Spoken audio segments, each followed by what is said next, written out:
So I'm gonna show y'all how to finish off your weaving today. So I am going to first take a look at my weaving, and I see that I have like this loose piece right here. This means I either did it too loose or maybe I skipped one of the weavings. I'm just gonna take that and kind of tuck it underneath so that I have more of a finished look. And you can also do that with any of the little end pieces, the knots. If they're coming up towards the top, you can tuck them towards the back so they're all on the same side. And I've got my piece of string that I'm finishing with. The last piece that I went around with is right here. I'm going to tie this onto one of my skeleton strings, as I like to call them. I'm just going to wrap it, so I'm weaving clockwise, but I'm gonna wrap it backwards around like this, so I have a loop and my string's under here, and just kind of knot it onto the string so that it does not come loose, and you can double knot it if you want to.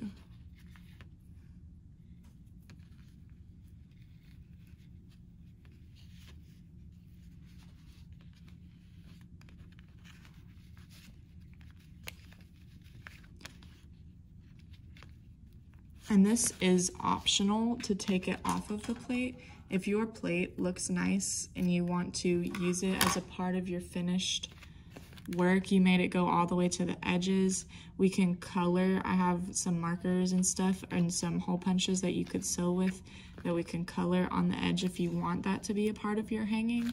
If you want to take it off, you're going to completely remove it from the plate. So mine has like coffee stains all over and it looks gross, so I don't feel like I need to make my plate a part of my artwork.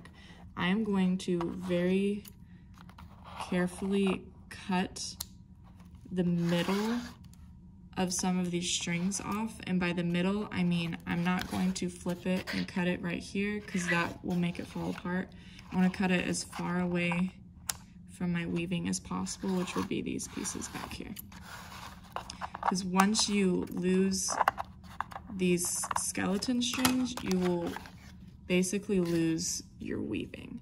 And then you're just going to gently, loosely tie those pieces together. You should have 8 pieces, so you'll have 4 ties. And so if you remember the one that was stuck next to each other like this, you're not going to tie those two together, you're going to split them and you're going to tie it to the ones next to it. So I'm just going to do, I think this is called a square knot. It's like the knot that you use to tie your shoe, just a regular knot. I'm not going to do it too tight, but I'm going to make sure it pulls up against my weaving so that it holds onto it. And then I'm doing it a double knot because this is permanent. I want it to stay like this forever. I'm gonna do my next one.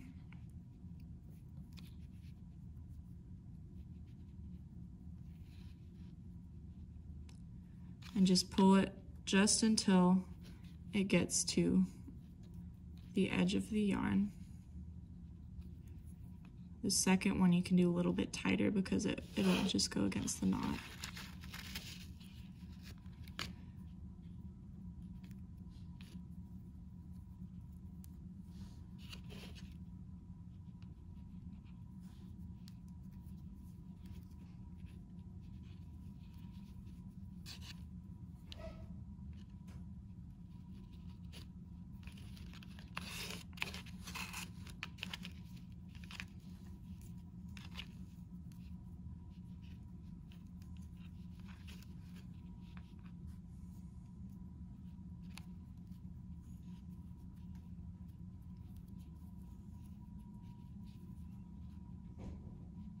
So now I can pick it up, I can hold it, I can move it from the plate.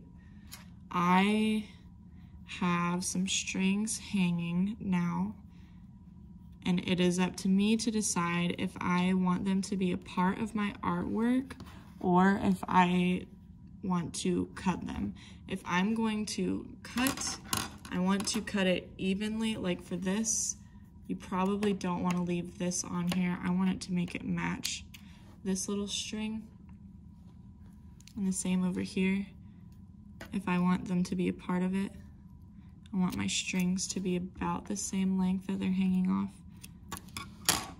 And I can leave it like this, or if you want to trim these so you just have the circle, make sure you do not cut off the knot and make sure your knot is really tight. So I would just pull it and cut it like right here. I'm not going to cut mine off because I want to leave it there, but that's where you would cut it at.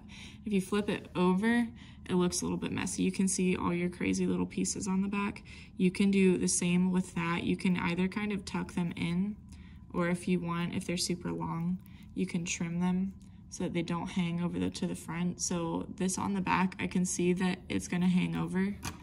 I don't want to cut it too short. I'm just going to cut it so that it doesn't show on the front side, and do that for these, kind of clean it up a little bit. And if you like them to be a part of it, it kind of shows the process. It shows how you did it, that you had to work and tie strings onto it. If you wanted this to be the front, that is completely up to you. It is your artwork.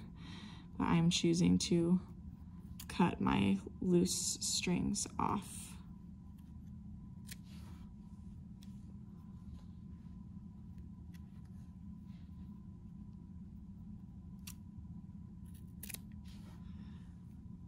And so now it looks a little bit cleaner. I'm tucking my last string underneath because it's kind of hanging over to the front.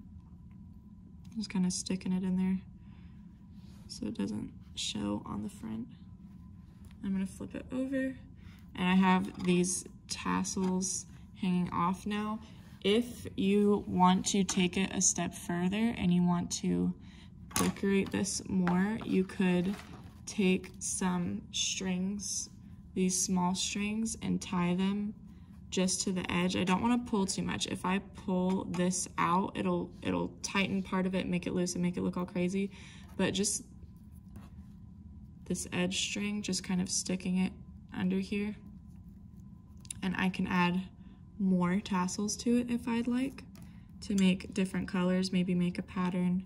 You could add beads or something to the strings and tie them on however you want to decorate, or if you want it to be just round. This is what it would look like if I had cut those yellow strings off. I just have like a little coaster size that I could put a drink on, or you could, especially if you do yours a little bit tighter and bigger than this one is, it could be folded in half and it can be sewn into like a little pouch. And I will help you guys, let you guys do what you want with this so that you will be happy and satisfied with it.